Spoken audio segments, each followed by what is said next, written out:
Enfin, un signe positif pour le Bitcoin. Effectivement, en weekly, on a un signe très positif. On est en train actuellement de faire un genre d'angle bante. On va faire une petite update du marché, parce que j'en ai pas fait beaucoup cette semaine. C'est parti. Allez, rapidement, pour ceux qui me connaissent pas, j'ai été market maker en crypto à Chypre, là où j'habite, et je partage sur cette chaîne ce que je sais de la finance. Donc les gars, s'il vous plaît, c'est important. Likez la vidéo, abonnez-vous, partagez, etc., etc. Bref, envoyez-moi du rêve. Allez, Bitcoin, là je suis en weekly. On est en train de faire, alors donc sur l'ancien top, donc qui, en gros, je l'ai pas tracé, mais j'aurais pu le tracer, qui correspond grosso modo potentiellement à une zone, disons, de, on va dire support, en admettant qu'on la break pas. Bon, j'ai des doutes qu'on la break pas, mais enfin, pour l'instant, en tout cas, ça a l'air de faire support. Et là, vous voyez, on est sur le spot, sur Bitcoin en weekly. Vous voyez qu'on est en train de faire un genre d'angle bante. Il reste 2 jours et quelques. En revanche, ce qui m'intéresse, évidemment, comme je vous en parle souvent, c'est le futur. Le futur, lui, clôture dans 13 heures, puisque le futur clôture le vendredi soir et réouvre le dimanche soir, les contrats futurs sur le CME. Et là, vous voyez que sur les futurs, on est en train de faire un genre d'angle bante. Ça, c'est un signe qui est quand même positif, parce que si je vous mets en weekly, regardez, c'est la seule angle bante qu'on a fait depuis maintenant des semaines et des semaines. Donc c'est quand même, ça c'est quand même un signe très positif. Les autres bougies, c'est des bougies de reprise, mais à chaque fois il y avait des mèches. Bref, c'était pas magnifique. Là, c'est vraiment une bougie qui est relativement propre. Donc le top, ce serait que, je vais vous le mettre sur le spot. Le top, ce serait quand même que d'ici ce soir, on va dire 11h minuit, sur les futurs ou sur le spot, qu'on clôture. Donc là, je suis sur le spot au-dessus de la précédente résistance ici, c'est-à-dire à peu près aux alentours des 21 500. Ça, ce serait un signe positif. Je parle bien de la clôture, je parle pas de la mèche. Parce que là, si on va redescendre, c'est pas le but. Le but, c'est vraiment qu'on arrive à clôturer au-dessus de la mèche de la semaine dernière. Ça nous fera un genre d'englobante. C'est pas une englobante parfaite, parce que normalement, elle est censée prendre aussi le plus bas, pour ceux qui connaissent. Mais bon, ça reste quand même un signe très positif. Et je note ça. C'est la première bougie qui avale, entre guillemets, la bougie précédente depuis maintenant. Ouais, il y en a eu un sacré petit paquet. Ah, celle-ci, voilà.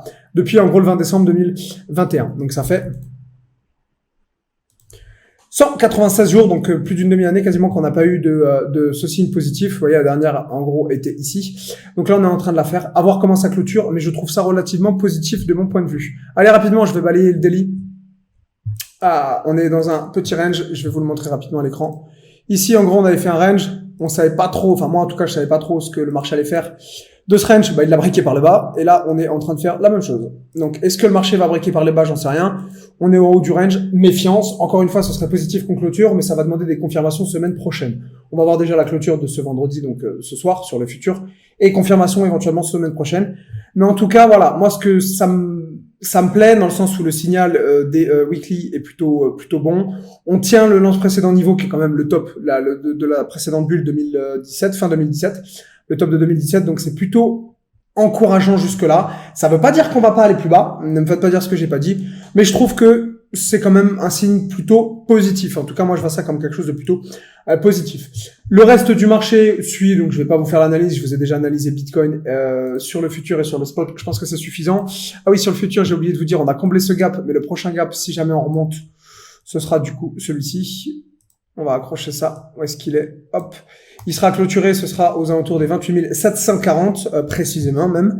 Voilà, ça c'est le gap, vous voyez, il y en a eu un là. Et donc si jamais on remonte, je sais pas quand, je sais pas quelle forme va prendre la structure, mais si au cours des prochaines, je dirais des prochaines semaines ou des prochains mois, maintenant ou plus tard, on vient remonter, il va falloir qu'on comble ce petit trou que vous voyez ici sur les contrats futurs. Faites toujours attention, j'insiste toujours, il y a beaucoup de volume sur les futurs, plus que sur le spot, donc faites attention à toujours regarder les futurs quand vous faites une analyse. N'analysez pas juste le spot. Encore une fois, je me répète, mais c'est important.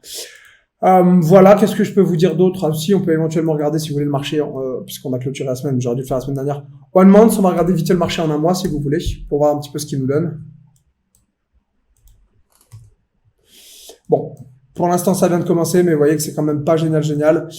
On avait enchaîné 3 mois négatifs, 2 mois de petites consos, 3 mois négatifs. Est-ce qu'on va pas faire encore un genre de 2 ou 3 mois de petites consos, revenir éventuellement sur les 30 000 avant de rebriquer par le bas, je sais pas. En tout cas, comme je vous l'ai déjà dit, je pense qu'on va imprimer du volume entre les 20 000 et les 30 000, zone sur laquelle, vous voyez, entre ici, grosso modo, et ici, voilà, j'aurais dû le tracer avec les lignes, excusez-moi, et on va imprimer du volume là où ils en ont pas imprimé. Moi, c'est ce que je pense, et effectivement, ça semble confirmer, vous voyez, 3 bougies de baisse, une petite conso de 2 bougies, 3 bougies de baisse, on va voir, mais voilà, regardez le monthly, les bougies en mensuel, c'est quelque chose qui peut aussi être intéressant.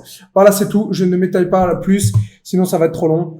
Encore une fois, regardez la clôture de ce soir qui va être, je pense, important sur le futur. Vous voyez, si on clôture, et la clôture que je voudrais qu'on valide, c'est en gros 21 500, plus ou moins. Si on clôture au-dessus, ce sera un signe positif parce qu'on aurait fait une clôture au-dessus de la semaine dernière. Ce qui pour le marché est un signe encourageant. Si effectivement on baisse d'ici ce soir les 13 heures qui nous restent pour venir clôturer en dessous, ça me plaira moins. Ça veut pas dire que je vais acheter ici, évidemment. Mais effectivement, si jamais on clôture au-dessus, pourquoi pas viser des petits objectifs théoriques pour la semaine prochaine ou les 2-3 prochaines semaines, un peu plus élevés, au moins jusqu'à la précédente résistance des 28-30 000. Ça pourrait être théoriquement intéressant pour ceux qui font de l'intraday. Allez, je vous laisse là, les gars, et je vous dis à plus.